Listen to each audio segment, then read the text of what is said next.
আসসালামু আলাইকুম ওয়া রাহমাতুল্লাহি ওয়া বারাকাতুহু। আল্লাহ তাআলা ইরশাদ করছেন, ইয়ামহাকুল্লাহুর রিবা ওয়া ইউরবিস সাদাকাত, অর্থাৎ আল্লাহ তাআলা তিনি সুদকে মিটিয়ে দেন এবং সাদাকাকে তিনি বাড়িয়ে দেন। কালামুল্লাহ মাজিদে আল্লাহ তাআলা দানকে বা দানের উপমাকে তিনি একটি চারা বীজের সাথে তুলনা করেছেন। যে চারা বীজে থাকে 7টি শীষ, যার প্রতিটি শীষে থাকে শত শস্য দানা। আল্লাহ তাআলা যাকে চান তাকে বহুগুণে প্রবৃদ্ধি দান করে থাকেন। প্রিয় দিনী ভাই এবং বোনেরা, দান মানুষের জীবন থেকে বিপদকে তাড়িয়ে দেয় এবং দানশীল ব্যক্তিকে আল্লাহ তাআলা বড্ড পছন্দ করেন। তাই আসুন দানকে আমরা আমাদের প্রতিদিনের অভ্যাসে পরিণত করি।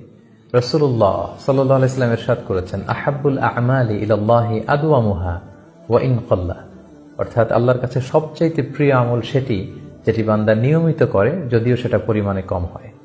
সম্মানিত সুধী, ফ্যামিলি সাদাকা বক্স একটি চমৎকার উদ্যোগ, যার মধ্য দিয়ে দানকে আমরা আমাদের হ্যাবিটে পরিণত করতে পারি। ব্যাপারটি খুবই সিম্পল।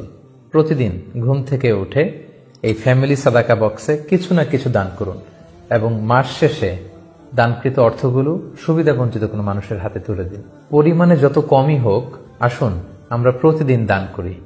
আমাদের কোমলমতি শিশুদেরকে দানের ব্যাপারে আমরা উদ্বুদ্ধ করি।